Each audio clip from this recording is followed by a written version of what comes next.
Good morning, good afternoon, and good night, wherever you may be watching or listening. This is the Makeshift Managers Podcast, episode number 8. Kind of. It's episode 8 of live time. Yes. Um, now I can only think about is Tony Romo going lime time, and redacted. We don't own any rights Redacted. to that. No, My no, bad. no, no free plugs. Sorry. Indiscriminate beer brand. Disclaimer: Devin plays Week 18 fantasy football playoffs. Disclaimer. So It's he's fine. it's not fine. It's cool. I got to the podium in 5 out of my 6 leagues. I took the dudes as far as I could.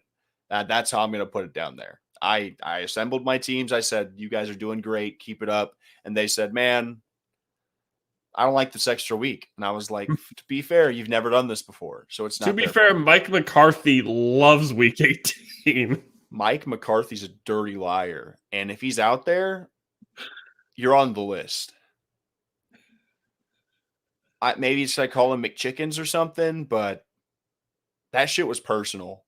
All the reporting I saw, ESPN, if you're listening to this, the ESPN Fantasy app hoed me like astronomically. Everyone's like, yeah, Dak's going to play like a series or two, maybe a quarter. And it's like, well, if that's happening, I can't start him in a championship matchup. And yeah, it takes freezing cold takes, picks that it didn't age well. It's, these things happen. My man throws for 300 yards and 5 touchdowns in 3 quarters. Retroactively speaking, start your studs, my friends. I got cute knowledgeably, but I still got burned. So just start your studs, even if they're on a pitch count, because pitch counts don't exist, especially in Texas. Everything's bigger, I guess. But speaking of starting your studs, do we have a stud deal for you? Oh, there we go. Here we go. Boom, boom, boom, boom. Starting your studs, it's the Lawnmower 4.0. Yes, it is. As you've been with us over the last couple of weeks, if you haven't been here, let me tell you about a killer deal. Manscaped has partnered with us, the Makeshift Managers, to bring to you their Lawnmower 4.0. It's their state-of-the-art latest trimmer from Manscaped. It's a sleek, well-designed, and optimized trimmer that makes shaving time in the bathroom your favorite time in the bathroom.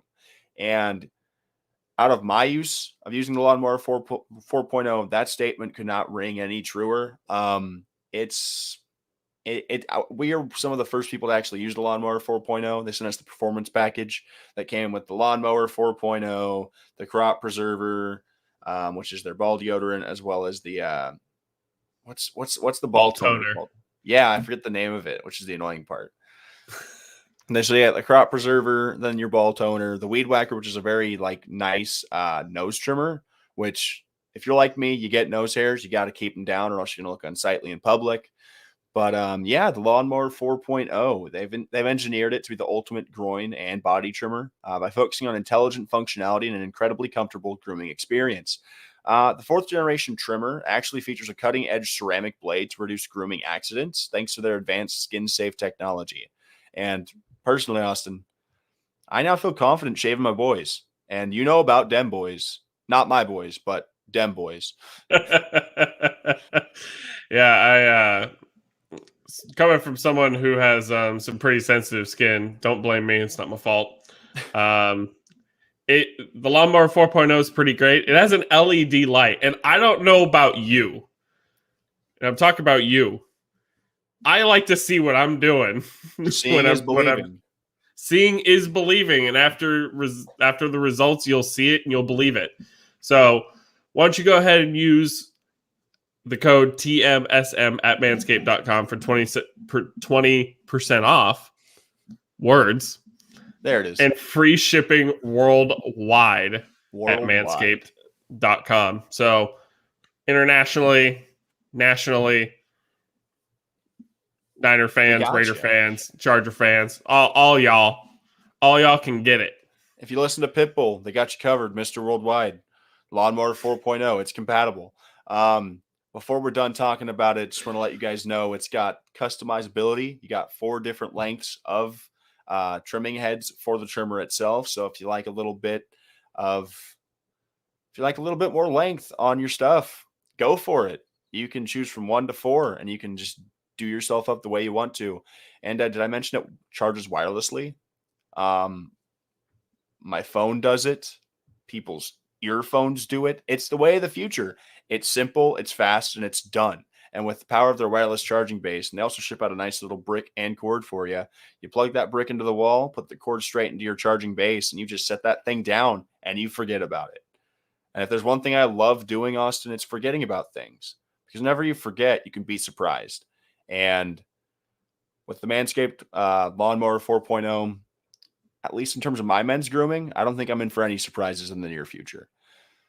But as we said, use code TMSM at checkout at manscaped.com for 20% off and free shipping worldwide. But speaking of worldwide, Austin, this is a crazy weekend, and there's going to be ramifications throughout the world. Like, the gambling landscape of football is forever just changed. We'll get through a boring Saturday of football. The Chiefs beat the Broncos. It was kind of boring. Melvin on Melvin crime. Melvin Ingram killed Melvin Gordon. The Broncos were in the game up until that point, until Melvin Ingram said, "I'll see you later. I'm going to go score 6." Drew Lock looked like Sam Darnold from weeks 1 through 3. Yeah, I mean, 12 for 24, 162, 4 rushes for 35 yards, and 2 touchdowns, 2 legs, 2 touchdowns. Drew Lock's got it all. I think he caught the defense a little bit off guard. He didn't play terrible. He didn't play he played to set the bar very low. He played better than Drew Lock. The thing is, Drew Lock this season operated upon the law of twos. I'm pretty sure he started 2 games. I'm pretty sure he scored 2 touchdowns. And if I'm correct, yeah, just the law of two. He's got 2 arms. He's got 2 arms, legs. 2 legs, 2 eyes. You know, it's Drew Lock. He's the 2-man. And he's number 2 on the depth chart for a reason. The Broncos fired Vic Fangio. Na. Hey. You know the rest. He's out of town. Sucks for him. We know the rest of that song. Sucks for him. Yeah, we don't own the rights, so that's why I didn't finish. But Vic Fangio hasn't finished the season over the last 3 years. He's been a head coach. So bye-bye. See you never. He was on the list of guys that I wanted to see gone. Actually, as a Chargers fan, I would have been totally happy for Vic to run it back. I feel a little bit bad. He hasn't had any consistent quarterback play to this point in his coaching career, at least in Denver, unless you count – who did he have? He had Teddy. He had Drew. Who was after Peyton? It was the Brock Osweiler show, right? But I don't think Vic Fangio was there for Brock Osweiler. Yeah, I don't know. Teddy, Drew, who's before that? I can't tell you. That's how forgettable the quarterbacks have been. I think Trevor Siemian was there for a second there. I think they had right. Let me see. Broncos quarterbacks 2018. Because I think he took over in 2018. The thing about Fangio too is that a lot of people were saying he, is just this old school guy who was never going to adjust to the new times. And yeah, he had bad quarterback play consistently, but I mean, it kind of showed. They still played well without Von Miller at times, but they could never Pat Surtain is a really good draft pick. Stud. I just don't think it was the right draft pick for them. I still think they should have gone quarterback at that spot, albeit I would love to have Pat Surtain as a Cowboy right now. Yeah. But Pat Surtain's going to work out really well for them. He's probably going to be a top corner for a really long time, but it didn't really fix problems they were having. It kind of just added to already a good defense. And that wasn't I know that's not on Fangio for the most part, but still. I just think the problem with the Broncos, they really weren't healthy at all this year. They came into the year as a dark horse for a lot of people and thinking that Teddy Bridgewater could do enough in the margins to not lose them games, and that defense could keep them in the games.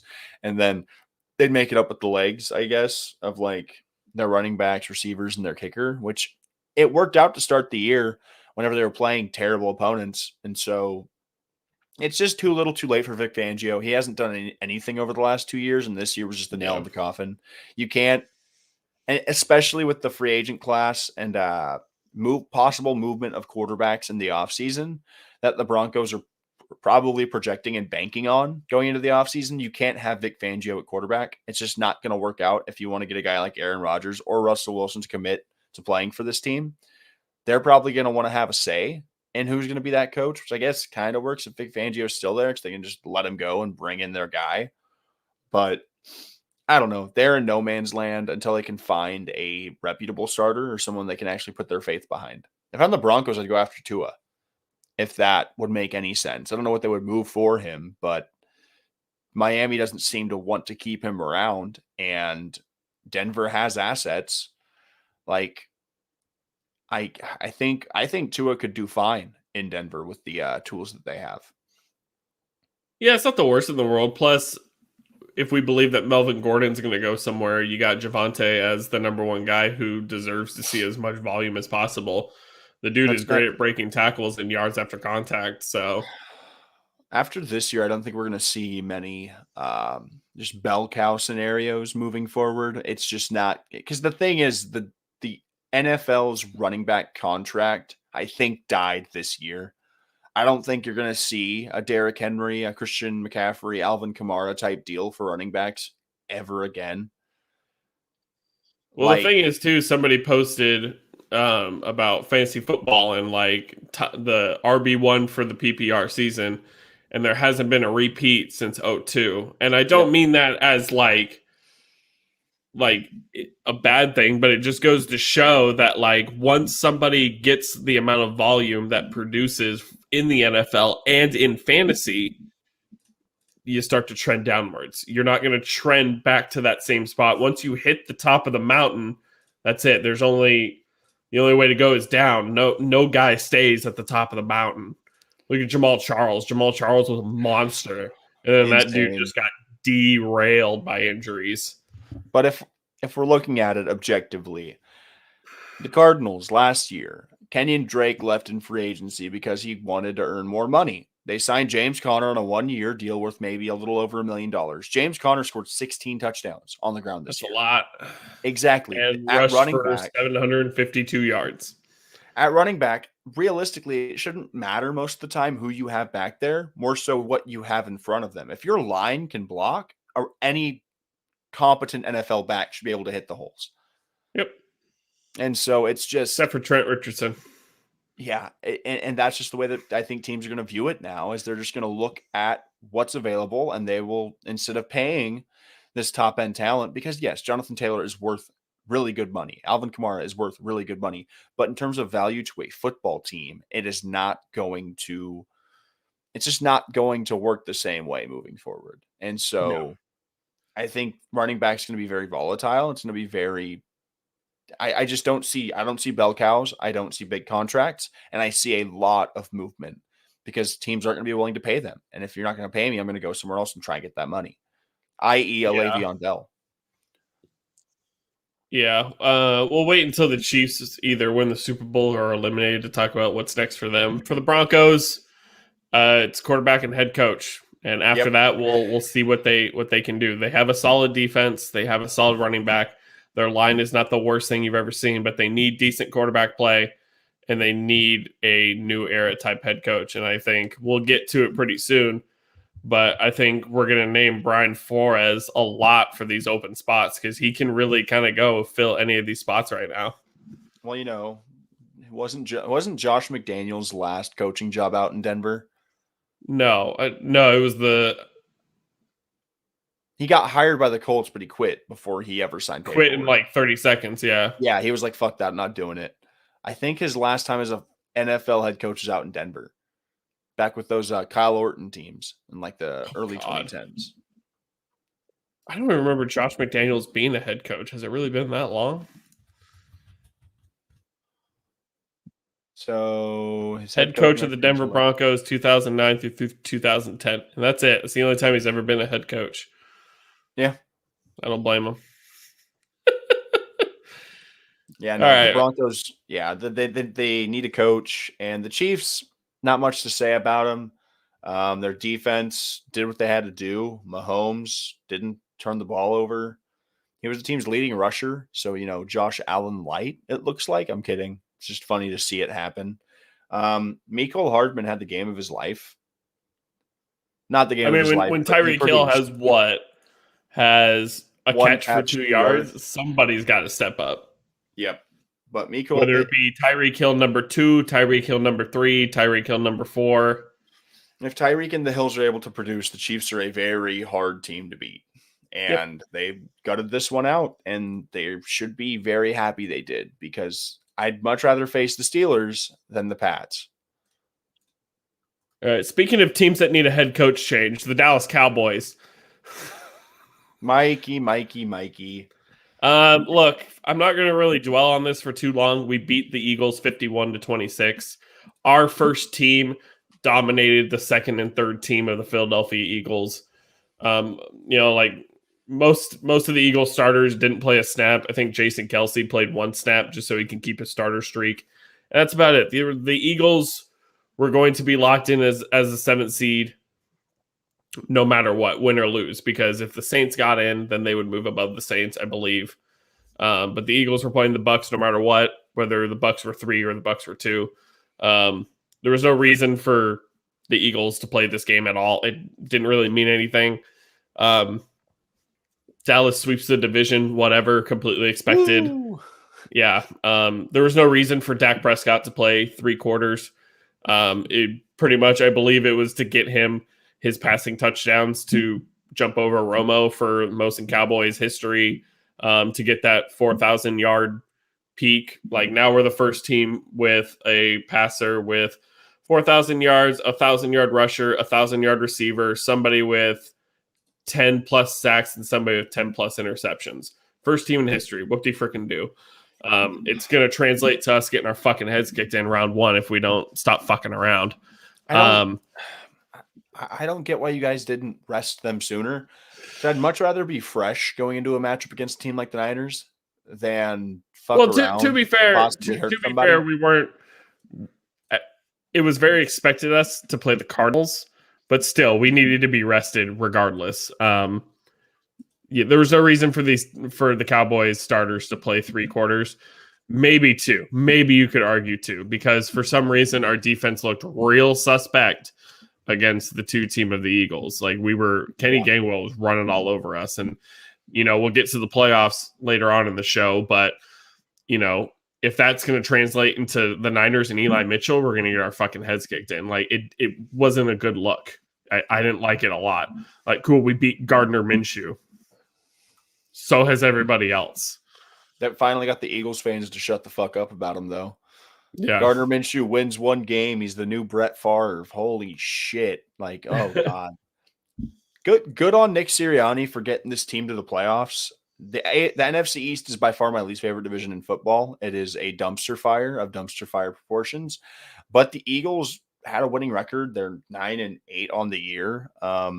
Sucks that, in the AFC, you go 9-8, you miss the playoffs. Ho hum, boo hoo. But no, the Eagles actually did a very good job. After how last year panned out, seeing the Eagles turn it around like this is actually very impressive, especially coming into the year where I thought the NFC East was going to have 1 team coming into the playoffs and they didn't have a shot at 2 of them. Jalen Hurts and company have figured it out. And not only did they figure it out, thanks to the Colts, they're better off than they would have been if they kept Carson Wentz, for sure. Like, the Eagles at 9-8 have kind of exceeded their expectations. Nobody was really projected besides the Washington football team, but once they lost Fitzpatrick, that day was over. And once their defense was abysmal, that was over. After like week 3, everyone was projected to finish under 500 except for the Cowboys. And the Eagles have far exceeded expectations. Props to them. They got into the playoffs when the competition was not as great. Like, the NFC was a lot closer this year, and you can get in at a 9-8 record, which surprised me a little bit, but that's the way the NFC panned out this year. A lot of teams got their asses kicked. So I think anything for them at this point is a wash. If they get knocked out by the Bucs next week, it would be expected. But I get it. Every team wants to win the Super Bowl. You're never going to be like, oh, let's just get knocked out by the Bucs so our season's over. Like, we've had a good season. Like, no, you're going to go in, you go to the playoffs so you can win the fucking Super Bowl. That's the point. That's why everybody goes. They're going to play their hearts out, and they, Tampa Bay's depleted. They can beat Tampa Bay. Anybody can beat Tampa Bay. Washington did. It's any given Sunday. So it'll be very interesting to see what the Eagles do, because they are the best rushing offense in the league, and they're going to go against one of the best run defenses in the league, because that front seven, like, yes, the secondary has been beat up by injuries for the Bucs, but that front seven, Vita Veda, all those guys, they're tough. They're tough dudes, and the Eagles have a really good offensive line. It's shaping out to be a really good game. I'm just my thing with this Eagles Bucks playoff matchup. If Taylor Heineke gave them hell last year, I think Jalen Hurts is set to shock the world this year. Yeah, because Jalen Hurts is a better player than Taylor Heineke probably ever will be. He's a better runner, stronger arm in my opinion, probably more accurate at this point, and he's just a better playmaker. Yep. But if Heineke was able to kind of get around the edge and kind of wreak havoc against that Tampa Bay defense, look out for Jalen Hurts because he is dynamic. He is the closest thing we've seen to Lamar Jackson since Lamar Jackson. The Washington football team beat the Giants 22-7. This game sucked. Yeah, there was everything about this game. The Giants ran a quarterback sneak on their own 4 on 3rd and 9. That's all you really need to know about this game. Jake Fromm averaged 10 yards a carry. That's kind of impressive. But, yeah, the starting receivers were Darius Slayton and Kenny Golladay. And congrats to all of our listeners for joining us in the illustrious club of I scored as many touchdowns as Kenny Golladay for a full season of football. We are not making as much money, but we did the same thing. So in that shared trauma, we can all relate. But, yeah. Trophies will be shipped out next week. Terry McLaurin's a monster, 4 for 93. Heineke only threw for 120 yards, so Terry is legit the heartbeat of this poor passing attack. Antonio Gibson had the best send-off to his season from hell that you could have asked for. 146 yards on 21 carries and a touchdown. Again, Gibson will be evaluated over the offseason in fantasy circles, and he'll probably go in the second round again. And people are going to be pissed off whenever fucking what's his name? J.D. McKissick. Whenever J.D. McKissick gets all the passing work, it's clockwork. Life is a circle. We just keep revolving at the same times. Yeah. Out of this, David Gettleman retired. Joe Judge, as of this moment, still has a job. I think the Giants can't move forward as a franchise until Joe Judge is gone. I've heard way too many stories about him losing the locker room. And this team looked like they gave up, and I can't really blame them. They had no wide receivers. They haven't played Daniel Jones in 5 to 6 weeks. They have to throw out Mike Glennon and Jake Fromm. When you're demoralized like that, I don't blame you in the slightest for kind of looking like you've given up. You're one of the worst franchises ran at the current moment. You have really nothing going for you except maybe the fact that Saquon Barkley got 11 carries and hopefully is healthy next season. That's it. As you're going to learn on the show, a lot of guys got fired over the last 12 hours. Yep. I have a new hit list in terms of my NFL coaches that deserve to be fired, and no, Brandon Staley is not on that list. Joe Judge, welcome to the club, buddy. You're at the top of the list. Joe Judge is now in the penultimate spot of my coaches that need to be canned list. So you telling me the NFC East holds spots 1 and 2? Mike McCarthy doesn't deserve to be fired. I just think if Kellen Moore leaves, his job left with Kellen Moore. Matt Rule's number 2, isn't he? Yeah, 100%. I just don't know what Mike McCarthy does for your team besides sit there with his beard and chew. Just Pete Carroll hasn't been fired yet, has he? No. Pete Carroll's number 1. Judge 1, Carroll 2, Matt Rule 3. We'll revisit this because it's close. And it's all 1A, 1B, 1C type shit anyways. Exactly. They all suck. All the above. Yeah, D. just get rid of them all. But speaking of getting rid of them all, Browns there's no beat the segue Bengals. for this. Yeah. Bengals didn't throw out a single starter. The Browns refused to let Baker Mayfield play, so Case Keenum got a win. Love that.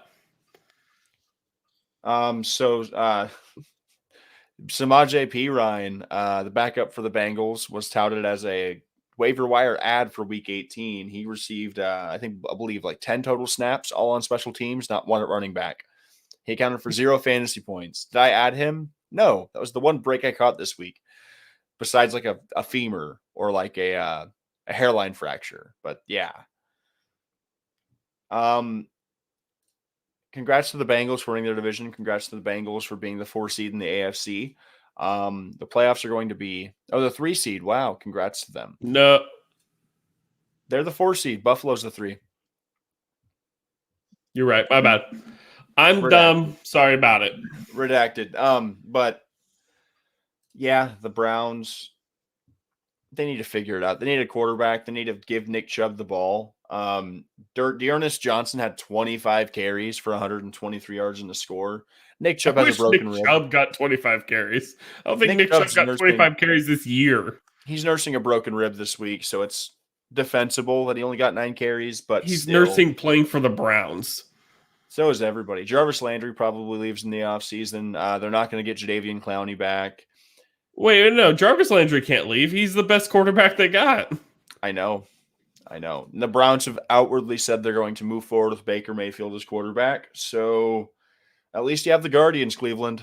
And the Cavs are looking good. Now wait. When they say moving forward with Baker Mayfield, they just mean like standing put, right? Because no franchise is moving forward with Baker Mayfield. What did they go this season? They went 8-9. They will be 8-9 next season. Again. So before we get a little too trigger happy, and Baker Mayfield has sucked this year, point blank. Cleveland Browns record by season. We need to remember how bad it was before Baker showed up, because he was drafted in 2018. So 2017, 2018, they went 0-16. 2018, 2019, they went 7-8-1. The year before, in 2016 and 17, the Browns went 1-15. And then we look at 2015, 2016. They also went 3-13. So over a 3-year stretch, the Browns won 4 games. Since Baker has been the quarterback, and he wasn't even the quarterback for the entirety of that 2018, 2019 season. So let's see. So pulling it up, Browns, Lions. Baker Mayfield is starting this year. Okay. So since he has been on the team, they went 7-8. So that's 7 wins. So 7 wins, and they got 6 wins, and you add another 11 last year. Yeah, it's a downgrade this year, but compared to where they were at before Baker came to town, you can't just boot the guy. You can't. Watch me. You have to see it through until something else presents itself. Like, that's the problem. There's not a solution. Yeah, there's nowhere to go. Baker's all they have, and until that's any different, he's going to get paid. He's going to stay on the Browns. And honestly, he's earned his money to a certain extent. He has helped this team improve every year besides this year. So maybe it's a minor setback for the comeback. Who knows? It's just, I don't know. I've been really hard on Baker. He was not good this year by any stretch of the imagination, but no. He just had a down year. But the thing is, if this continues into the next year, then there's a big problem. No. Because now it's no longer just him having a slump, it's him just not being good enough. All right, the Pittsburgh Steelers. Steelers make me yawn. Pittsburgh Steelers beat the Ravens in a must-win game, 16-13 in overtime. Kind of not a great game from 2 kind of lackluster teams. Come at me all you want about the Steelers, playoff team or not. They're a lackluster team. They went 9-7-1 and they went in the playoffs.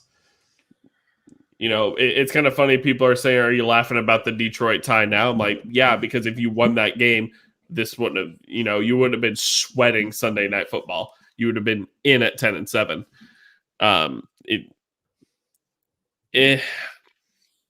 Cool. Ben won his last game against a team he's been successful against for a really long time.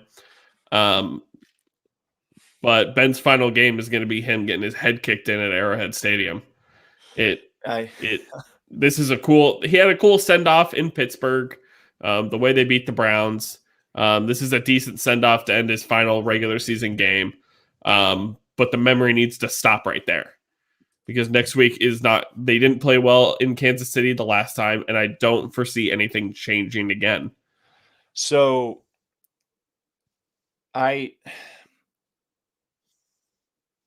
there are three certainties in the AFC North: death, taxes, and Mike Tomlin. As much as I hate the Steelers, I will give Mike Tomlin his flowers. There were points in this year where I was like, there's no way they make it above 500. And they definitively were above 500 this year. There's no ifs, ands, or buts about it. Mike Tomlin got the job done. I do not like Ben Roethlisberger. Najee Harris had a crazy amount of usage this year and was arguably one of the best rookies out in football. They got it done, as frustrating as to say that. This game against the Ravens is more so just the final scene in Old Geller for this Ravens unit.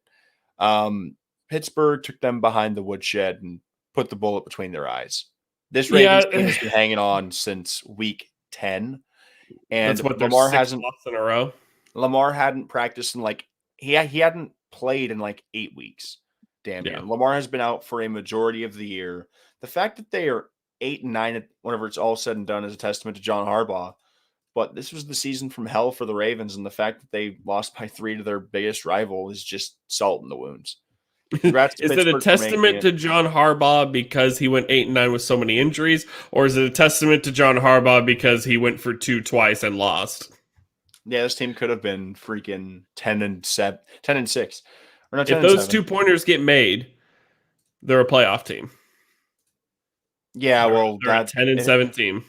If we're basing teams and their success upon things that could have happened, the Chargers go what? Oh yeah. Moving on. Moving on. Dan Campbell, here's your flowers, buddy. Man, the man pulled out insane tricks. Tom Kennedy had a pass for 75 yards and a touchdown. So I'm pretty sure Tom Kennedy had the longest passing touchdown of the day. That's cool. I'd like to believe so, yeah. This game, Jordan Love threw a touchdown, which, in the eyes of Packers fans everywhere is probably a plus. But then he threw 2 picks. It's week 18. It's the first time this has ever happened. The Packers aren't playing for anything besides keeping their dudes fresh because they're going to be going into a 2-week absence. Or, yeah, it would have been a 2 weeks absence if they didn't let any of their starters run this week. You don't run them the entire game. It would be stupid and just negligent of Matt LaFleur to do that. You risk injury. You risk ruining the previous 18 weeks of work for one more win. They're the top seed in the NFC. That was never in question. This Detroit team never gave up, and they really ruined any chance they had the first overall pick. Congrats to Jacksonville, even though they almost fucked themselves over in the draft pick order. Detroit, it's a destination that I think people are going to keep an eye on moving forward with how these guys play for Dan Campbell. You can't give coach of the year to a 3-13 team, but Dan Campbell has had an effect on the Detroit Lions that I did not see or foresee whenever the season started. But I like Dan Campbell a lot. I think 3-13 is 3-13-1 is not the worst thing in the world. Given what he has. Yeah. They have the number 2 pick now, and we'll see what they do with it. That's great. The number 2 pick is probably the best pick in this draft, in my opinion, because you have Thibodeau at probably 1, but if somebody wants to reach for a guy like Hutchinson on the defensive end, you could just literally you don't have to worry about the choice.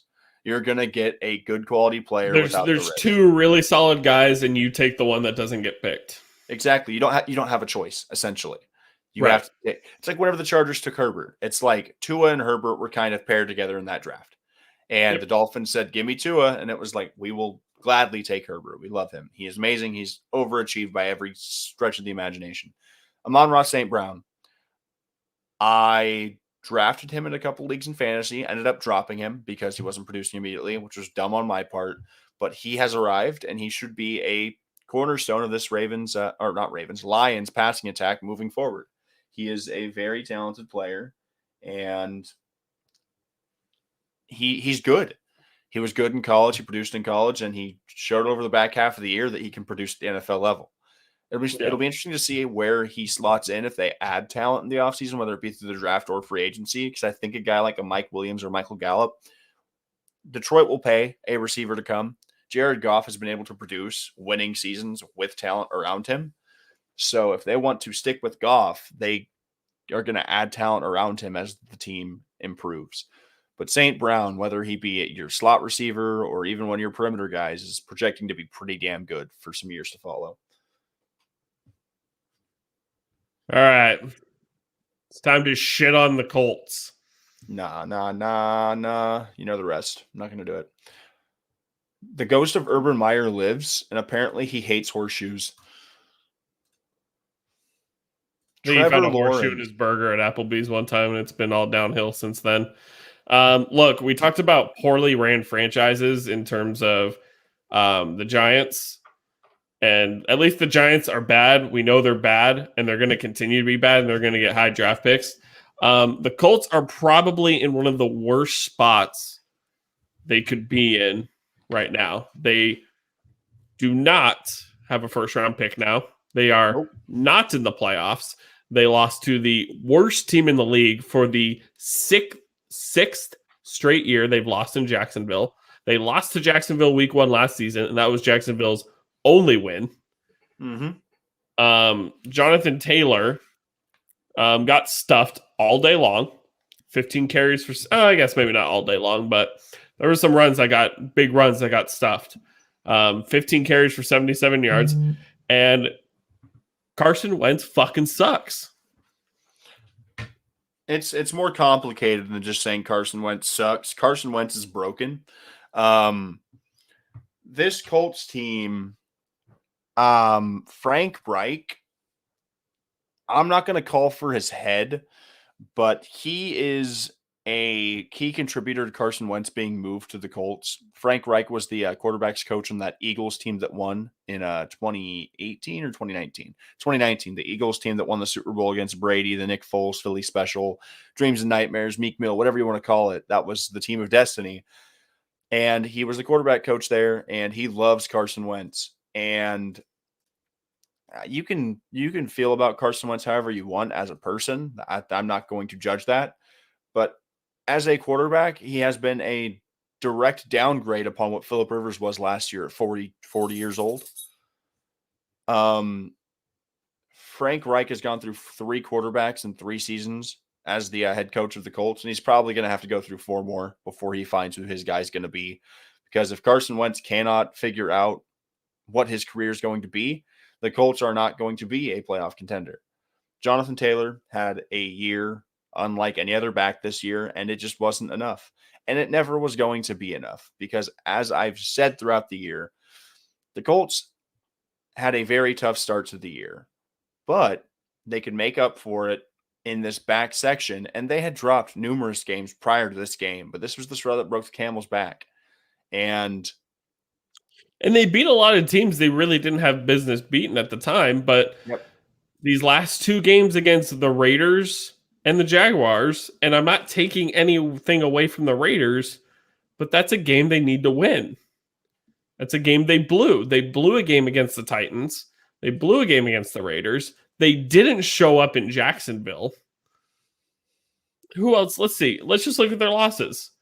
So beginning of the season, we talked about it in our preview. Their schedule was hard as hell. They lost to the Seahawks. Seahawks were bad later on, but at the time they were an extremely healthy team. They lost to the Rams by 3. Okay. Yep. Makes sense. They lost to the Titans in Tennessee. Okay. Makes sense. They come out, beat the Dolphins. They lose to the Ravens in overtime. They demolished the Texans. They beat the Niners. They blow that game against Tennessee. That's probably the first big game you have a problem with. Then they beat the Jets. They beat the Jags. They beat the Bills. They blew that game against the Bucs. I don't care what anybody says. They had that game in hand against the Buccaneers and kind of threw that one away. Go out, blow out the Texans, beat the Patriots, beat the Cardinals, and then it's the Raiders and the Jaguars. And if you win any of those 4 games, you were in. Yeah. But you blew 2 games, and you kind of blew it against the Raiders. I guess they never really had a big lead against the Raiders, but the Raiders defense isn't flashy. It's when you have a guy like Jonathan Taylor, you should be able to put up more than 20 points against that team. And you put up 11 points against the Jacksonville Jaguars. The Colts are so one-dimensional. It's a dimension. The thing is, it'd be one thing if the Colts could only throw the ball. You can get really creative in how you approach that. Their one dimension is running the ball, and there's only so many ways you can feed Jonathan Taylor the rock. You can do stretches, you can do dives, you can do play action. It gets really stale really fast, and the Jaguars said, "Fuck it, Carson Wentz has to beat us." A cool thing for the Jaguars is Trevor Lawrence looked like the first overall pick for one of the first times this year. He looked really good. Great to see. He looked really, really good, and really, really nice story coming out this week. The leading rusher for the Jags this year was Raquel Armstead, who actually missed all of last year due to a bout with COVID-19. So seeing him back on the field, because he hadn't played all this year. He got signed to their active roster after James Robinson went out for the year. Yeah, so Raquel Armstead being back in the NFL field is a really great feel-good moment. Marvin Jones had his best game as a Jaguar. It was just nice to see that they banded together for their interim coach, and it sucks for the Colts, but, told you so. They didn't underperform to start the year because they had very, very tough opponents, but they gave up games again. They should have beat the Ravens. They had a pretty big lead on them. They didn't commit to Jonathan Taylor against the Bucs, and it cost them. Raiders game, this game, and there's many more instances where the Colts just didn't finish out games, and it cost them. It was funny because somebody, I don't know their ad or anything like that, but somebody commented on one of our tweets and was like, I got to count on Jacksonville to beat the Colts. And I'm like, well, they haven't won there since 2014. And they, came back with, yeah, but it's the Jaguars. I was like, yeah, but football doesn't really make a whole lot of sense now, does it? I went back to that and that person deleted their tweets. So it just goes to show, like, I wasn't going to pull receipts on this dude, but you got to understand that football doesn't really make a whole lot of sense sometimes. This shit happens all the time. Yeah. The Jets and the Texans upset the number one seed in the AFC East at one point in the season. It's just football, man. It's fucking wild. Yep. It's unpredictable and it's fun to watch. But speaking of unpredictable and fun to watch. Well, and real quick, Trevor Lawrence had a really good play. It was like a botch snap over his head, pick it up on the run, throw it to the back of the end zone. Jones, yep. Was it Marvin Jones? I couldn't remember if it was Jones or Treadwell, but man, like a play like that is like, damn, dude, this dude is going to be special. He just needs help.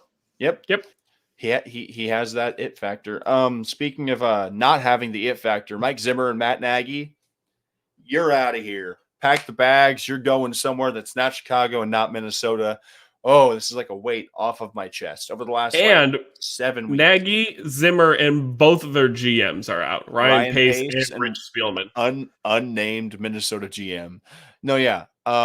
This has been a burden on my being for the last 7 weeks of just when the fuck do they fire these dudes?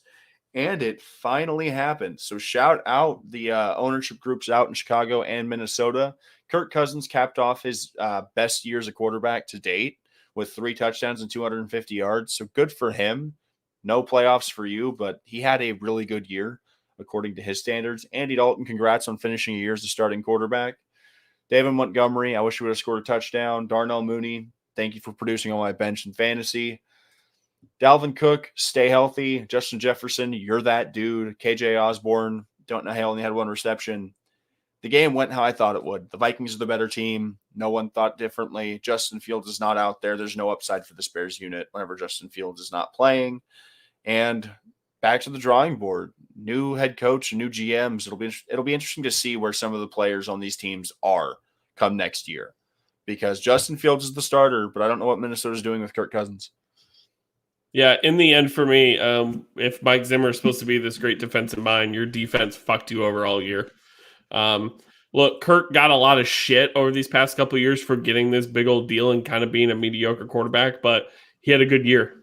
The dude put his team in times to win for the most part. He threw for 4,200 yards, 33 touchdowns, 7 interceptions. That's a decent. That's almost a 5 rate. I will take 5 touchdowns per interceptions. That's kind of near Rodgers' rate. Rodgers' rate is the Rodgers' rate. Is that trademarked? Can I say that? I'll Google it. The rate at which Rodgers throws touchdowns and interceptions. There you go. We can't get in trouble now. is astronomically insane, but Kirk Cousins, 33 for 7. I will take that any given day. He put his team in places to win most of the time, except in prime time against Cooper Rush. But the defense let him down. That's on Mike Zimmer. You want to be this defensive-minded coach, you fucking suck. You just can't have that kind of shit happen. They were supposed to be a playoff team this year, and you have a transcendent offense. You have Dalvin Cook. You have Kirk Cousins playing his probably, if I were to look it up, probably his best year statistically. And then you got Justin Jefferson breaking records left and right. So I don't know. Even without Adam Thielen, KJ Osborne didn't have a terrible time. The Minnesota Vikings are going to play this offseason incredibly. I think they're going to play it safe to a certain extent because they're not too far off. Their offense is already there. They just need to stay healthy and they need to improve upon their defense. They can get the right head coach in here. And if Aaron Rodgers does leave Green Bay after this year, the NFC North is wide open. Yep. And so Chicago, congrats on getting Justin Fields. He should pan out. I think he will be pretty good for you guys moving forward. But speaking of stuff panning out, Davis Mills almost did it again, Austin. He almost did. He tried his darndest. 28-25 Titans, but Davis Mills, 301 and 3 scores. Tannehill had 287 for 4. And, Davis Mills is really good. He beat my team 2 weeks ago. He's beaten a lot of teams this year whenever he didn't expect it. He's been really good for what anyone expected. A team that does not see a light at the end of the tunnel anytime soon. This is probably their brightest spot of the season, is that he has played well down the stretch, and he's probably going to be the starter week 1 unless they make some sort of trade. But I don't think anybody, even wants to go to Houston. They want to mortgage anything for a future because they are clearly not ready for anything. So I think they can focus on a different, at the current moment, I think they can focus on a different position in the draft.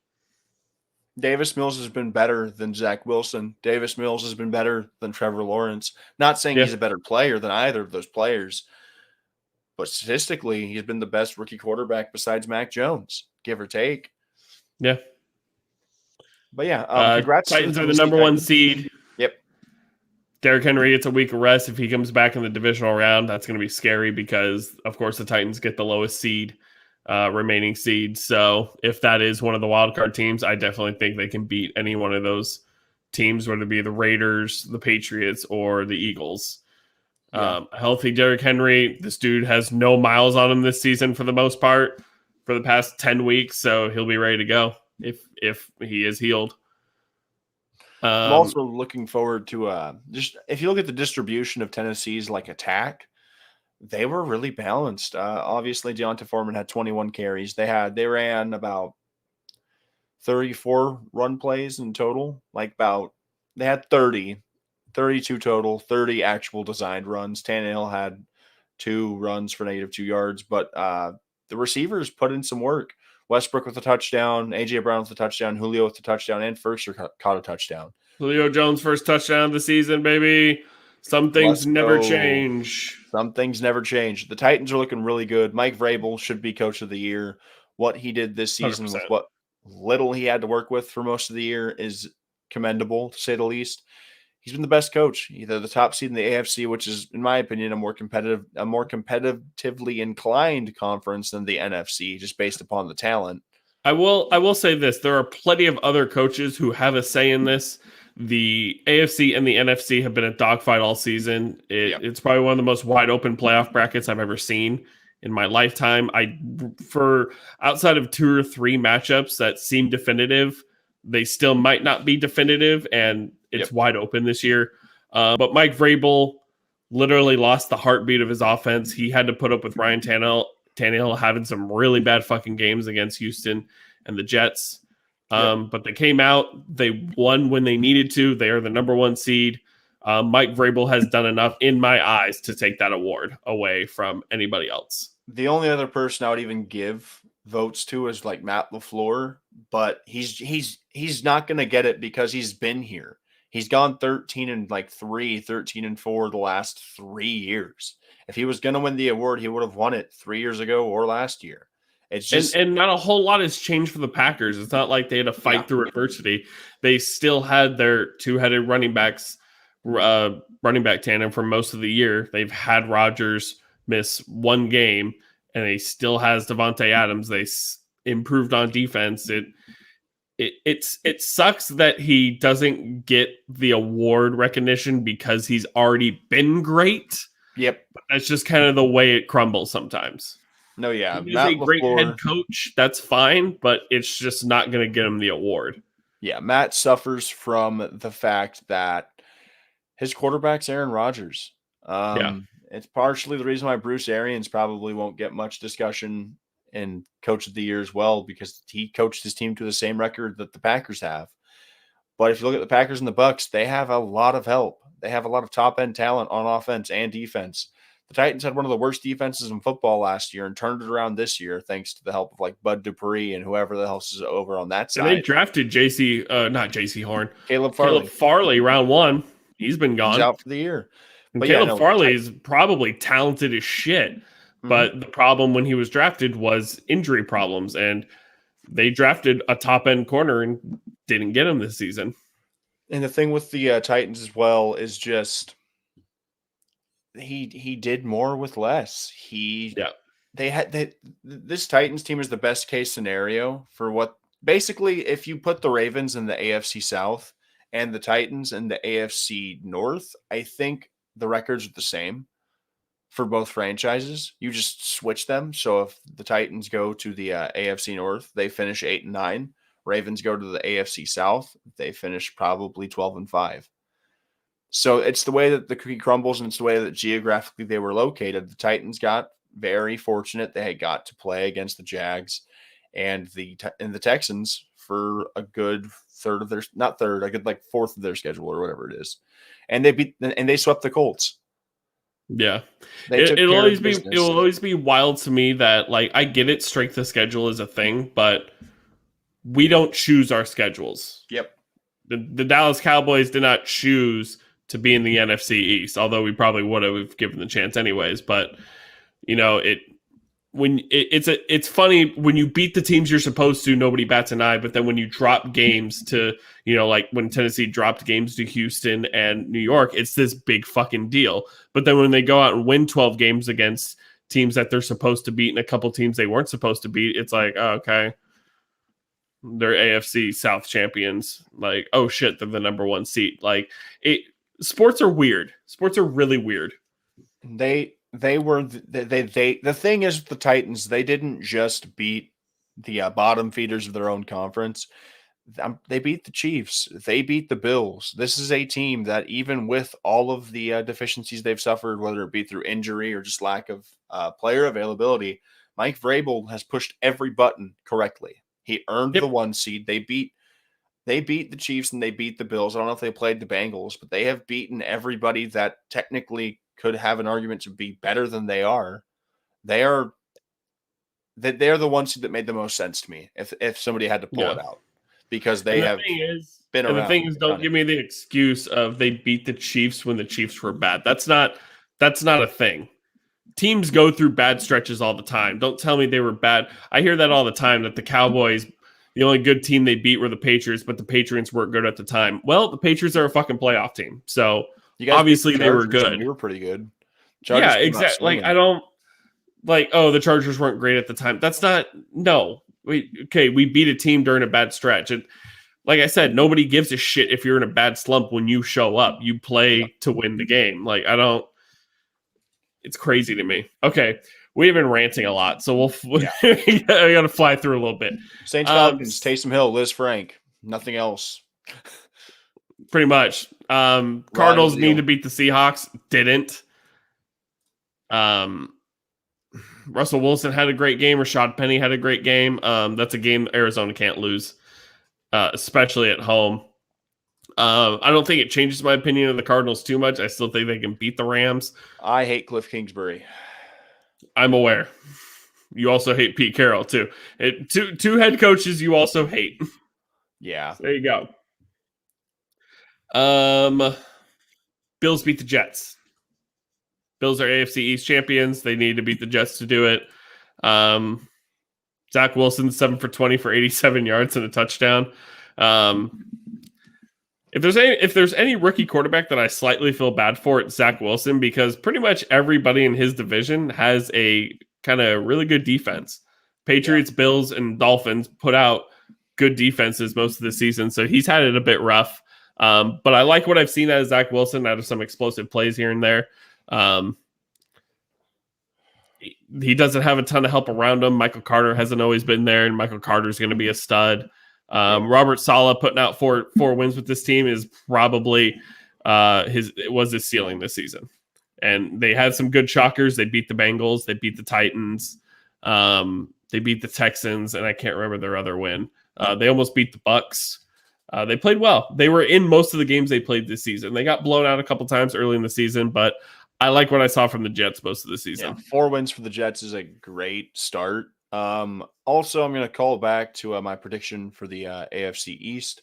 I was quoted as saying the X factor for the Buffalo Bills was going to be Mitch Trubisky, and I nailed that right on the head, because the more snaps Mitch played, the worse off they would be. They are the 3 seed in the AFC, so obviously, I'm just kidding. It's not really a serious take, but congrats to the Bills for winning their division. I had faith in them even whenever New England started to go on that roll, but I'm interested to see where the playoffs shake out. I want to see if they can beat the Patriots 2 times this year, because the Pats have to beat the Bills twice. It's basically just a rubber match. Whoever gets this gets all the marbles. Bucks beat the Panthers 41-17. The Panthers suck, and they deserved every loss that they earned this year. They started out the year 3-0 to finish 5-12. No more justice has ever been so sweet.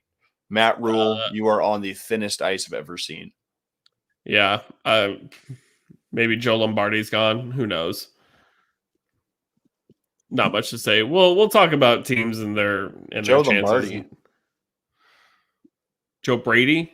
Oh, no, they already fired Joe. He got fired weeks ago. Joe Lombardi's out in L.A. They need to go out and find an offensive coordinator. Yeah, Matt Rule needs to go out and find an offensive coordinator to save his job.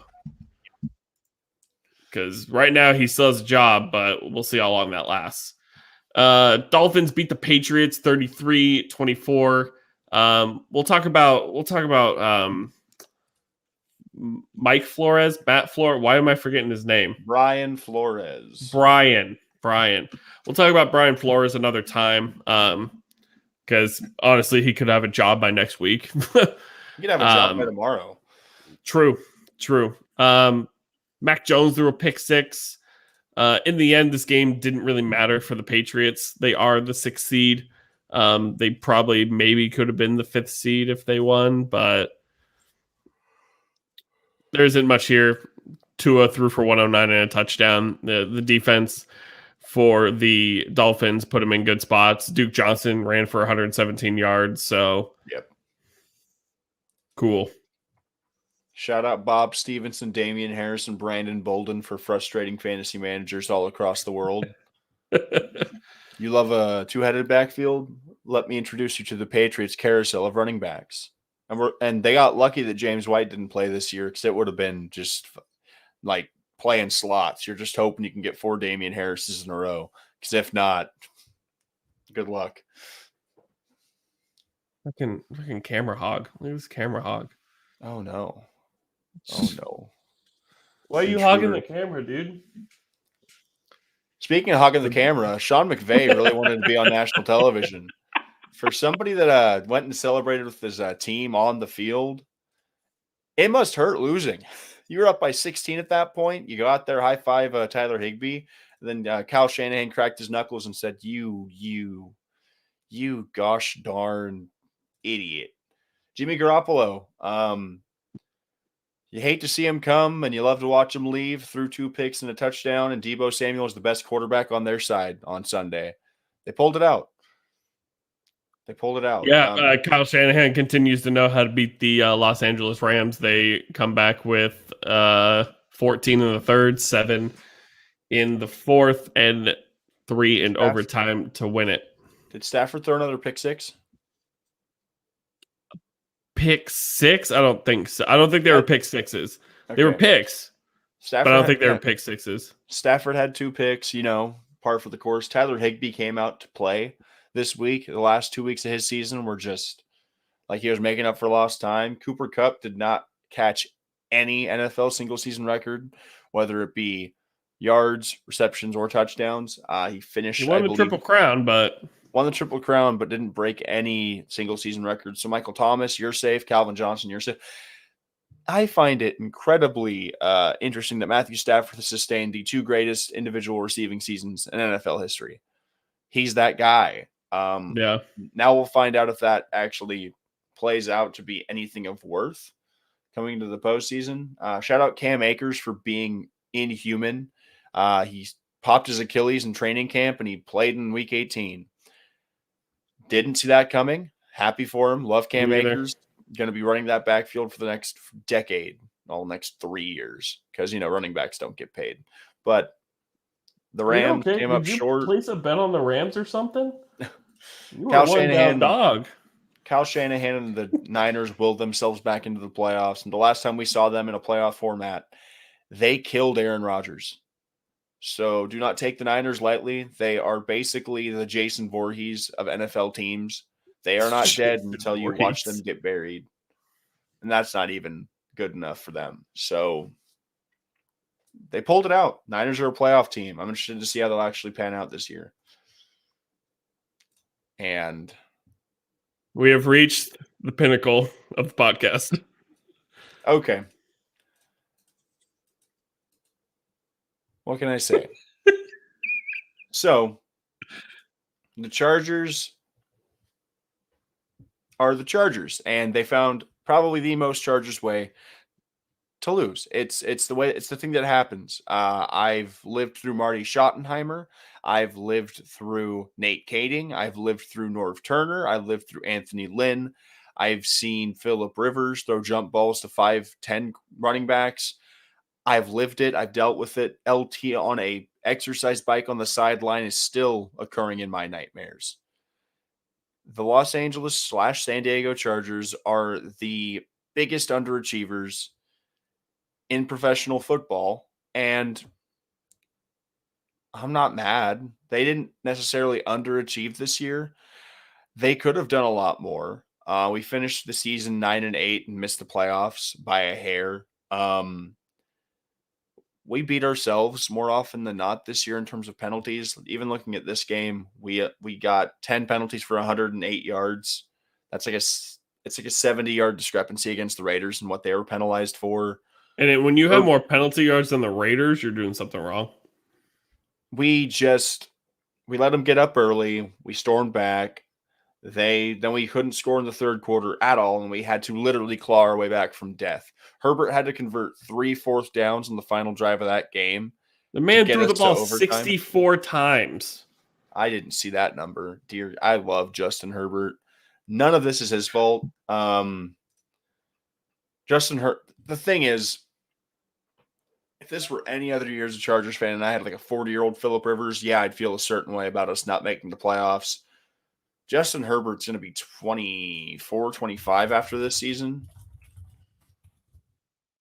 He's going to be 24 next year. So Justin Herbert's going to be 24 years old next year, going into his 3rd year as an NFL quarterback with the 2nd-year head coach.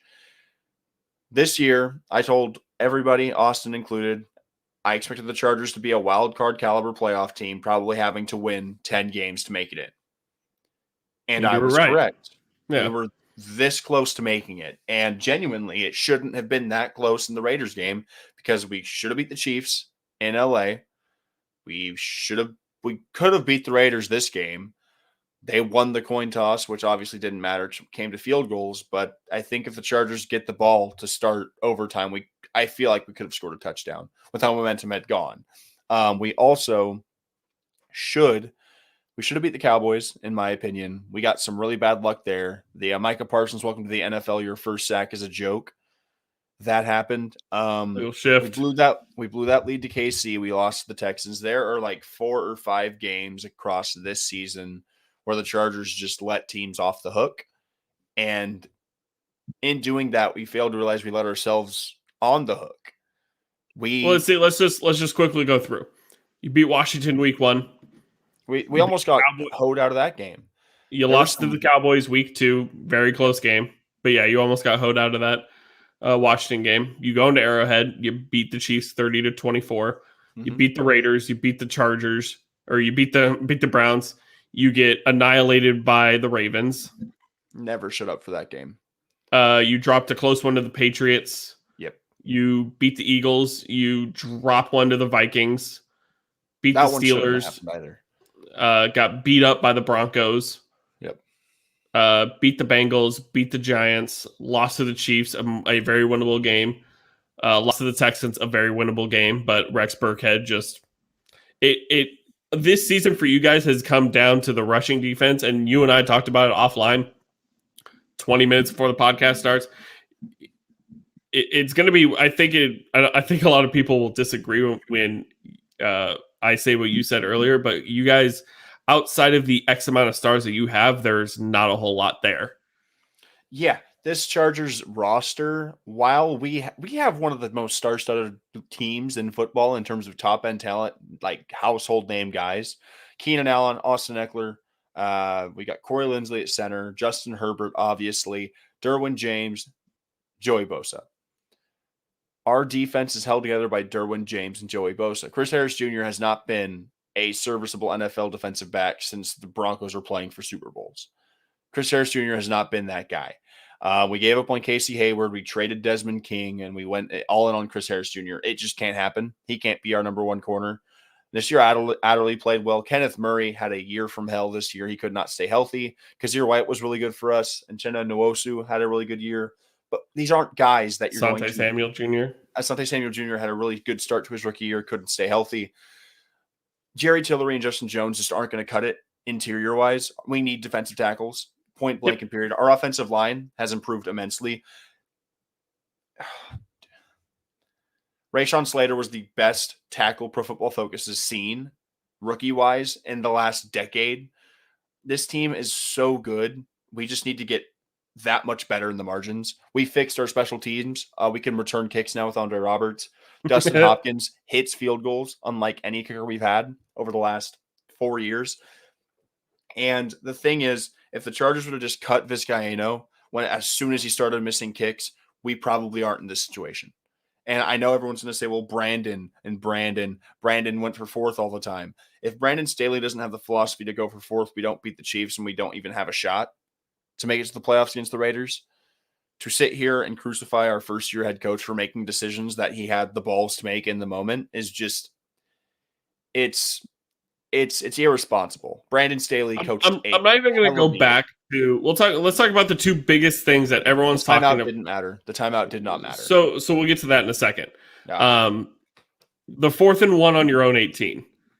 That's probably the biggest questionable call I will go to about Brandon Staley all season. You can go back to the Chiefs game where they went for it on 4th down a lot on the goal line, but you went hyper aggressive against the firepower that the Chiefs had.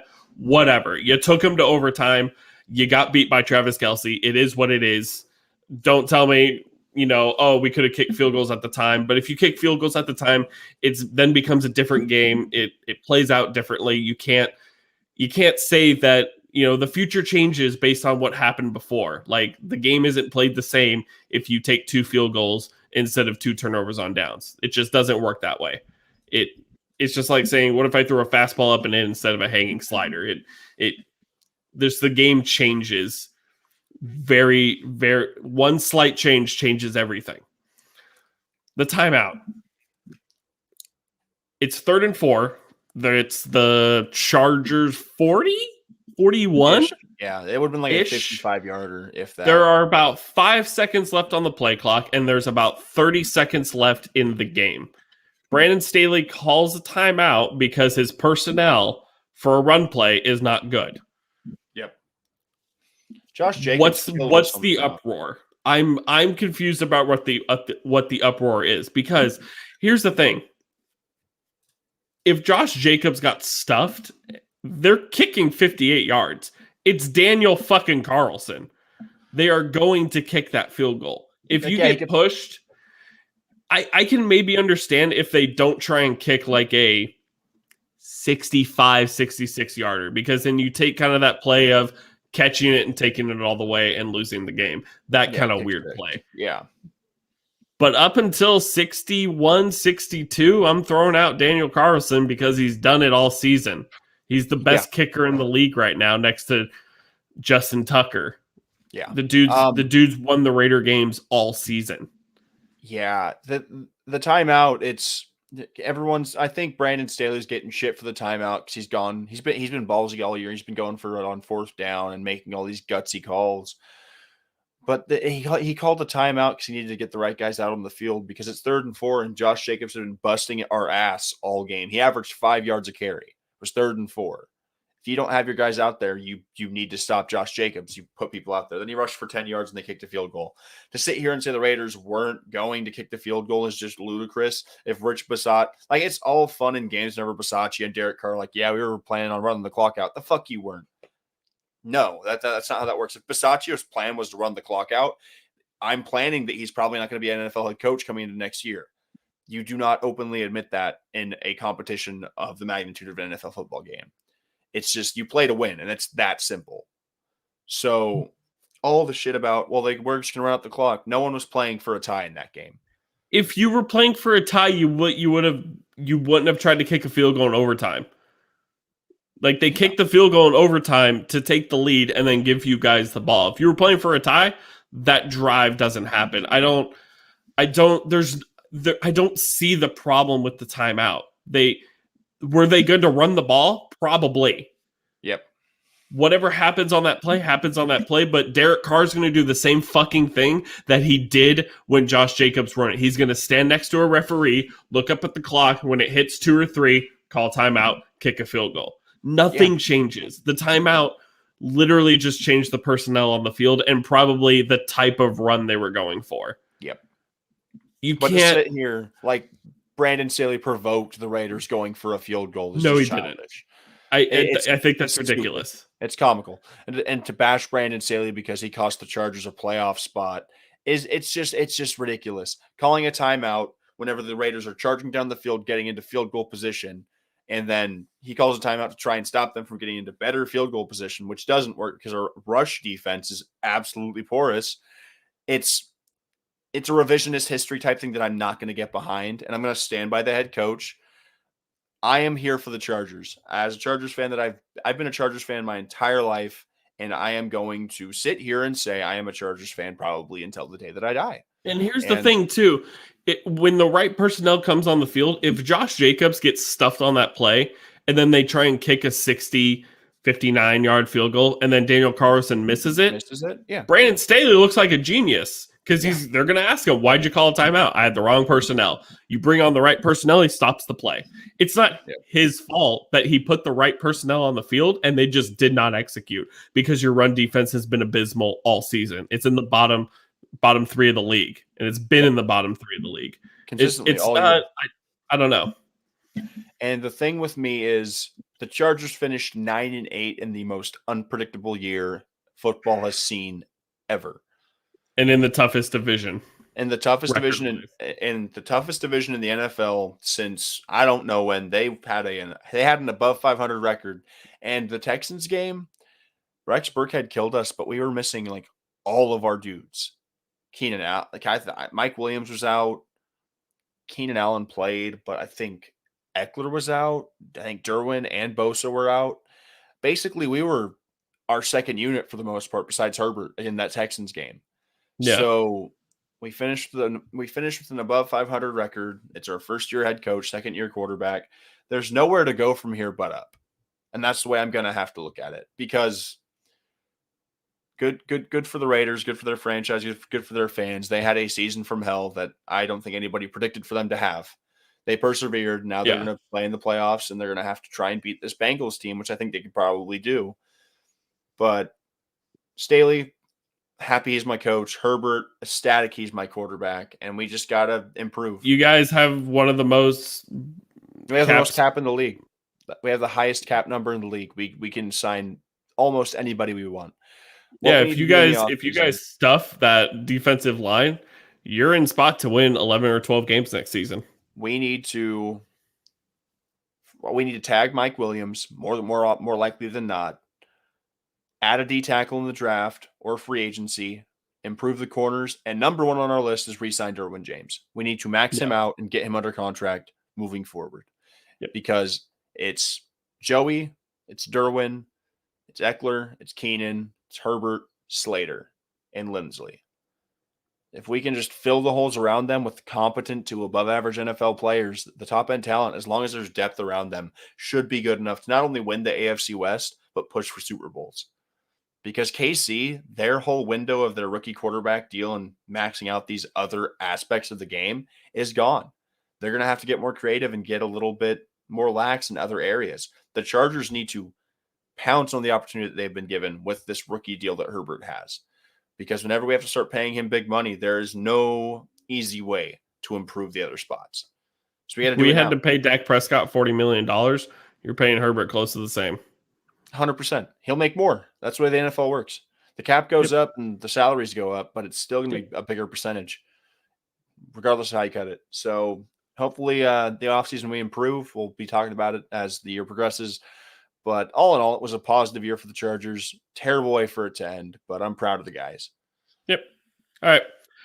Let's get into the playoffs real quick before we head out. Everyone can go watch the national championship tonight as there is no Monday Night Football, and we will get ready for the playoffs on Saturday. I can watch Alabama kick Georgia's teeth in. Kidding. You can. You can indeed. You're not kidding.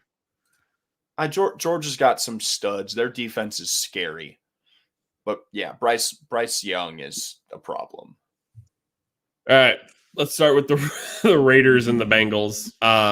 I think it's as simple as this for me. The Raiders are a team that can be the thorn in the side of another team, and they've kind of been that pesky team that doesn't die very easily for the most part. They haven't gotten really blown out a whole lot this season, except against the Chiefs. But I do not think their secondary can handle Joe Burrow, T. Higgins, Jamar Chase, and Tyler Boyd, let alone Joe Mixon. I think this is a pretty... I think this is a game the Bengals can win, break that curse. I think they can beat them by at least 10 points, especially at home, rested. Yeah, the Bengals should be able to beat the Raiders. The Raiders come into the playoffs as probably they're seated correctly, so they're the are they the 5 spot right now technically? Mm-hmm. They should be the 6th spot. The Patriots are a better team than the Raiders. They are definitively better than the Steelers. The Bengals are very happy that the Raiders won that game. The Bengals are ecstatic, in my opinion, because the Chargers, in my opinion, obviously I'm a little subjective, are better than the Raiders in terms of top end talent, in terms of like what they can do on a week-to-week basis at their ceiling. But if the Bengals are hitting on all cylinders, Jamar Chase can destroy any secondary. I'm not afraid of Casey Hayward and the Raiders secondary. Joe Mixon should be back healthy. T. Higgins is also a massive problem. CJ Uzamoa can bleed a defense. Tyler Boyd, one of the best wide receiver threes football has, and Trey Hendrickson was one of the best signings defensively for any franchise this year. And if he's going to get to Carr, it's going to be a long day for Las Vegas. Yeah. All right, so we both got the Bengals. Patriots head to Buffalo, number 6 seed, takes on the 3 seed. It's the rubber game. The Patriots beat up the Bills the first time. The Bills got them back really good the second time. I didn't like the way the Patriots played against the Dolphins because the Patriots were playing for something. They were playing for a possible division title if somehow the Jets were able to upset the Bills. They did not play well against Miami. They haven't played well lately for the Patriots. I'm pretty sure. Let's take a look. Make sure I'm not talking out of my ass here. Oh, that's right. They put up 50 on the Jags. I forgot about that. But then they lost to the Bills. They lost to the Colts. So outside of absolutely annihilating the Jacksonville Jaguars, they haven't played well their last 3 games. Devin Singletary is playing really well. I think that's really good for the Buffalo Bills to have an RB1 they can trust. What happened earlier this season? How bad was it? Oh, they played that wind game. That's right. That insanely wind game. So that's a hard game to read. 3-pass Mac Jones. Yeah, give me the Bills. I have to take the Bills in this. Give me the Bills. The only game that they got to play this year that was actually good enough setting for a football game. The Bills walked away with it. It wasn't even close. don't color me surprised if Bill Belichick does find a way to win this game. He is Yeah. that dude. He's been doing it for a long time. This is almost all these matchups are pretty wide open. So I can't really say I'm going to be surprised at almost any upset that happens this weekend. They're bound to happen. Technically, the Niners beating the Cowboys would be an upset, but that's another super close game. But it sounds like we'll both take the Bills. Eagles head to Tampa Bay, 7 seed, taking on the 2 seed. I'm going to take the Bucks because I'm supposed to. Tom Brady and company is supposed to beat the Eagles. The Eagles have outperformed expectations, but it's going to be that kind of Cinderella story that's going to hit the brick wall, and the brick wall is the defensive line of the Tampa Bay Buccaneers. Yeah. But at the same time, the Eagles played the Buccaneers this season very hard. The Buccaneers are extremely depleted. Their secondary's beat up. They don't have Chris Godwin. They've lost Antonio Brown. I don't know if Leonard Fournette's going to be healthy or not. I don't think Ronald Jones is going to be healthy, so they're going to run out Vaughn and Bell. This is probably one of the upsets that I wouldn't mind picking. I feel like the Eagles can indeed upset the Bucks, but Tom Brady does find a way every time, so I'm going to take the Bucks, but would not be surprised at all to come back here next week and be like, Eagles are heading to Lambeau. Yeah. It's Tom Brady in a playoff scenario. Jalen Hurts is the best version Taylor Heineke could ever strive to be. I like Jalen Hurts. I like how the Eagles have played this year, and I think the Bucs are susceptible to being exploited in ways that they weren't last year, but they still have talent on that roster. There's still Mike Evans. There's still Scotty Miller. You still have Keyshawn Vaughn, Le'Veon Bell, Gronk, Antoine Winfield Jr. is still out there. I just think it would take a Herculean effort and some big gaffes on the end of Tampa Bay. So I think Tampa Bay is able to win this game. I don't know if they can win it in the divisional round, but I think they have enough to squeak out a wild card victory. Yeah. 49ers come in, take on the Cowboys. I obviously have to pick the Cowboys, but I would be lying if I said I wasn't nervous. I do know that it's going to be a Red Sea out in Dallas. 49er fans have traveled well, and the Dallas Cowboys are kind of one of those fan bases where there's a lot of us, don't get us wrong, but a lot of us don't really show up to watch the game and cheer on the team. I feel like that's kind of the franchise we become. So if there's a Red Sea on Sunday, I would not be surprised in the slightest. I've seen it all over Twitter of like, oh, don't sell your tickets to Niner fans. You can't stop fans from showing up. And even geographically, a lot of people from California have moved over to Texas just for the better economic value. So there's a lot of Niner fans who live in Texas. There's a lot of Niner fans who are going to leave California to come to the game. They travel well. My biggest fear in this game is that we did not look good against containing Kenny Gainwell. Granted, we were down our biggest playmaker in Micah Parsons. The Eagles throw out usually a top 5 line, even though they were throwing out the B team. They have usually a pretty good line most of the time. If Trent Williams is out of this game again, that's a little better advantage for us. Trent Williams is a stud. The Niners are going to throw out a top 5 O-line. They're going to pound the ball in our faces. Lawrence, Gregory, Parsons, Van Der Esch, all these dudes got to be ready to stop the run. If you do not stop the run, you have to get into the spot where Jimmy G has to make plays. And Jimmy G doesn't make a ton of plays. They are a very yards after catch type of team. They always have been. They have the playmakers to do it in Ayuk, Debo, Kittle. These guys catch the ball with 5 yards and take it 80. They're just that good. Our defense has been great most of the season. It's been a little lackluster lately. If Elijah Mitchell comes out of this game with 150 yards and 2 touchdowns and we get put in the dirt, I will come back here next week and be like, yep, that happened. And we will once again be a one and done team. We will once again have all this hype shoved into our faces. If Mike McCarthy's game management costs us this game, I would not be surprised because the Niners are most likely going to win the time of possession game. The thing that gives me the most confidence going into this game is that the Niners secondary has been suspect throughout the season. Matt Stafford has kind of been up and down these last couple of weeks, even against the Ravens. He was kind of up and down. So those picks, that kind of stuff. Matthew Stafford has left a little to be desired lately. Dak has to be right. We have to hit Cooper and CeeDee Lamb in the stomach. We got to get Schultz out in the flat and on the good tight end screen. Schultz has been really great for us. We have to rush the ball more than 50 yards this game with Zeke Elliott and Tony Pollard. And there you go. We have to not penalize ourselves out of this game. We have a really bad habit of doing that. If our DBs don't turn their head around, the game will be over super quick, especially when you're trying to cover Deebo Samuel. Because they're going to throw to him a lot. They're going to run the ball to him a lot. It's going to be a tough game for us to win. To be fair, we were never going to face the Eagles. So facing the Cardinals or the Niners was going to be a tough ask. I would have loved to face the Saints. I felt like we could have easily handled them. But we were centered to face one of the NFC West teams. All those teams coming into the playoffs are tough-ass teams. It's going to be a tough ask for us to win. But I have to stand here by my team and be like, we can win. We've had a decent pass rush, which I haven't seen in my fucking lifetime. Yeah. I've seen Aaron Rodgers have like 7 seconds to throw the ball every single time, and he's torched us for years.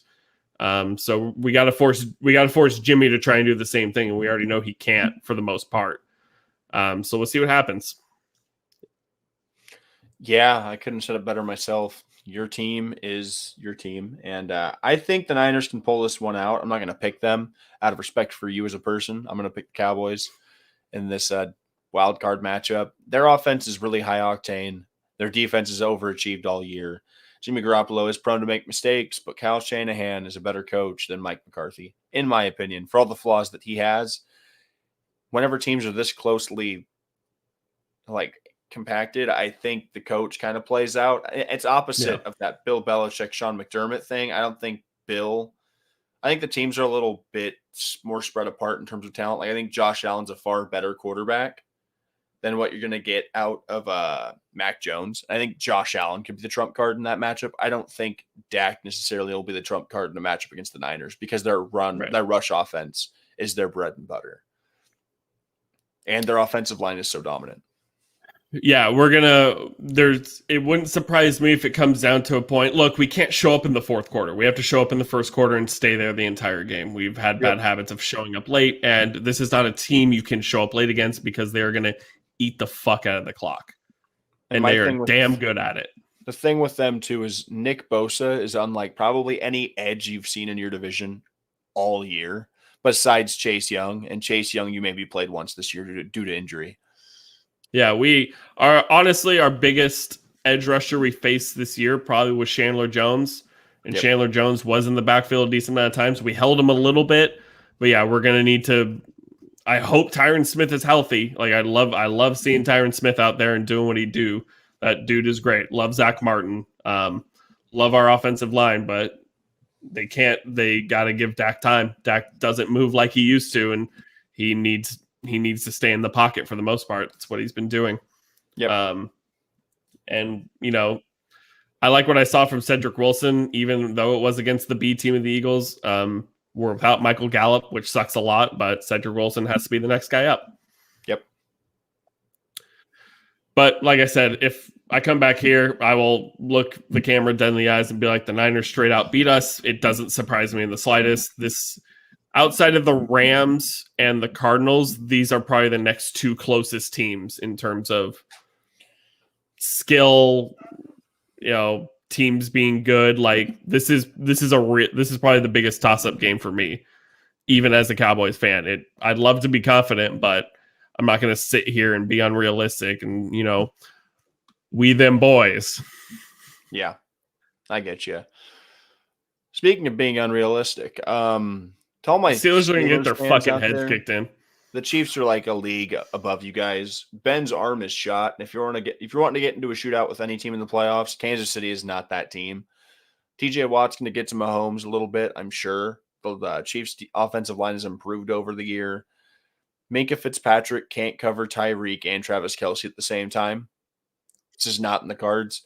Chiefs are going to win this game, and if they don't, I'll be laughing. But I'll see it when I believe it. Chiefs are going to win this game. No, nothing else to it.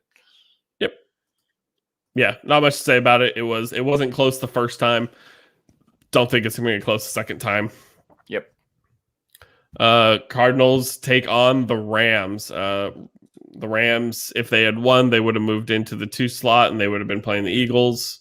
No, they would have been playing the Saints. Saints. Yep. The Saints. They'd be taking the 7 seed. I don't like this for the Rams at all.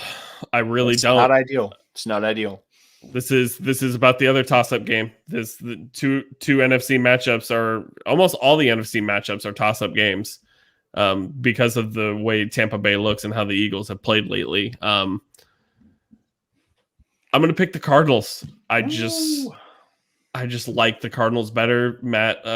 Cooper Kupp is great, offensive player of the year, but Matt Stafford is prone to mistakes. He hasn't done it in the playoffs before. We haven't seen it from him. James Conner is playing out of his mind. Kyler Murray is healthy at the back end of a year for once. Sean McVay is a better coach than Cliff Kingsbury, but the Cardinals did it early in the season. I think they can do it again. It's another rubber matchup. I don't think they can. I'm picking the Rams for a multitude of reasons. The paramount one being I hate Cliff Kingsbury and I can't see him succeed. No. Aaron Donald is one of the single most significant defensive forces football's ever seen. The Cardinals are going to get J.J. Watt back for how many snaps? I really don't care. My big thing is DeAndre Hopkins is not suiting up for the Cardinals this weekend or probably any weekend for the rest of this year. DeAndre Hopkins was a huge part of this offense, and I think DeAndre Hopkins not being on the field creates a huge problem for this Cardinals passing attack. Jalen Ramsey can shut down anybody on this offense, DeAndre Hopkins included. So they're going to have to get really creative on how they're going to move that ball downfield. If Jalen Ramsey doesn't have to stick onto somebody, he's just going to beg Kyler Murray to try and beat him. And I think McVay understands how much this game probably means to the Rams. They've given up their entire future for this 2 to 3 year window that they are now in. And if you're one and done first year into that, questions have to start coming about what you can do moving forward. This game is because Von Miller's gone, right? Von Miller's just this year. Yeah, Von Miller leaves after this year. Odell's not getting re-signed. Robert Woods may never be the same player again. You'll be having Cooper Kupp, Van Jefferson, Cam Akers off of the Achilles. I think Sony Michel has a year left on his deal, and you still have Darrell Henderson. But this year's probably the best it's going to get, unless they can get some buyout dudes down the line. Yeah, there's not much of the future left to mortgage, so there's not much left because you kind of got Odell for free. Yep. You got lucky in terms of that, of being able to replace Robert Woods. You got Von Miller. You have Aaron Donald and Jalen Ramsey. Jalen Ramsey made a big play against the Niners that should have sealed the game, but they couldn't capitalize on it. Cooper Kupp has played out of his mind, and I don't know if we'll see him like that ever again. You know, it's hard to repeat this kind of performance. You said Robert Woods might never be the same again. Tyler Higbee's playing really well lately. Yep. Sony Michel's playing really well lately. Yeah, the window's now, and if they don't capitalize, especially against the Cardinals, a team that they've effectively owned since Sean McVay became the coach. Yeah. Like, the Cardinals can be next up, but if the Rams let them beat them now, I don't think they can come back from it. I think whatever window they had is now half shut because the NFC is only going to get better. Kyler's only going to get better. Dallas is only going to improve. Tampa Bay, and while Brady's still there, will be getting better year in and year out. Green Bay's not going anywhere until Aaron Rodgers says so. Yeah, the only team, the NFC, Brady's probably playing another year. Mm-hmm. If Rodgers stays in Green Bay, he's a problem. If he goes to anywhere else in the NFC, that team also becomes a problem. The Niners. The Cowboys aren't really, I wouldn't call the Cowboys a problem right now, but they're still not a team you want to play due to the high octane offense that can pop off at any second. And your division's fucking hard as hell. If Jimmy's gone next year. Yeah, if Jimmy's gone next year, Trey Lance takes over. Trey Lance has looked pretty well. The Niners couldn't stay healthy this year, and they still made the playoffs. Their entire secondary was dead by week 3. Raheem Mostert played maybe one game.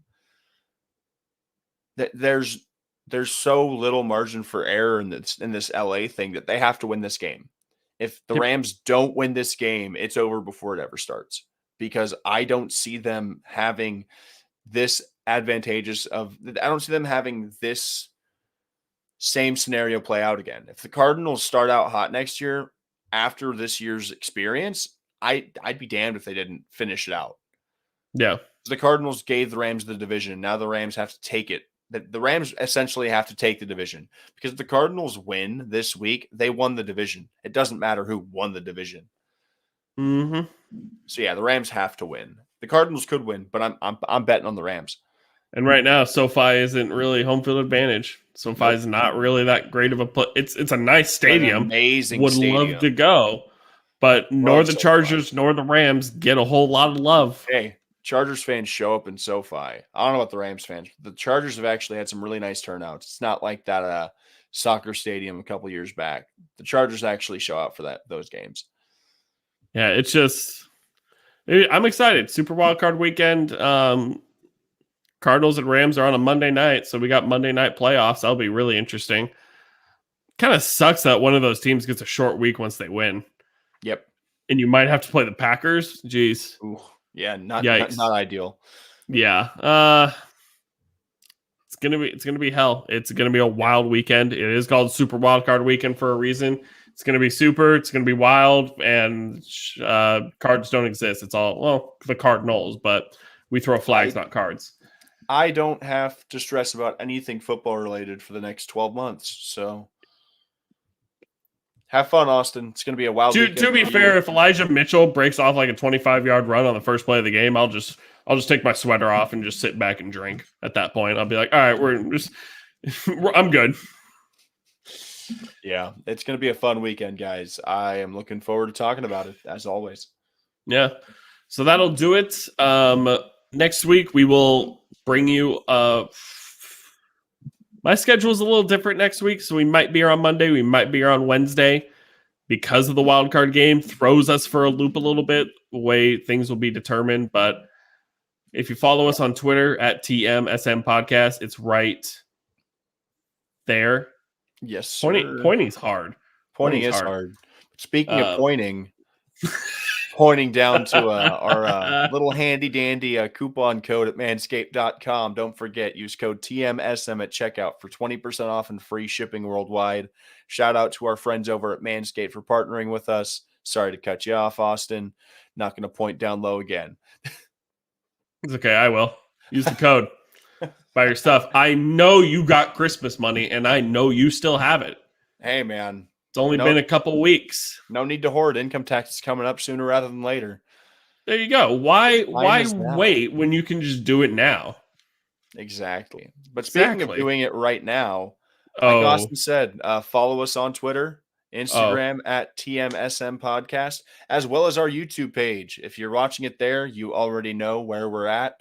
And keep your eyes and ears peeled. We are on Spotify. These streams are ported audio-wise onto Spotify weekly. So if you don't like having your phone open and watching us and looking at our mugs for an hour plus, you can always just pop it in your ears and just passively listen. Because you want to know one thing? My voice isn't that annoying. But mine is. No, Austin, you have a very pleasant voice. Thanks. You're welcome, man. Also, every Monday night, we are on the Halftime app. It is getting various updates. The app is looking great. It's great for news, great community, audio rooms. You can even create posts on the web. You can basically freelance write for them and write great articles. People already do. There's great articles on there by people, great people to interact with. We are there every Monday night at 7 p.m. Football is running out. We're going to talk about basketball tonight, most likely. We'll be talking about the playoff game next week. But once football starts to trickle and start to end, we'll be talking about basketball. Who knows if we're going to talk about baseball at this point. We'll see what happens there. But it's a lot of fun. Check us out over there as well. 7 p.m. Pacific every Monday night.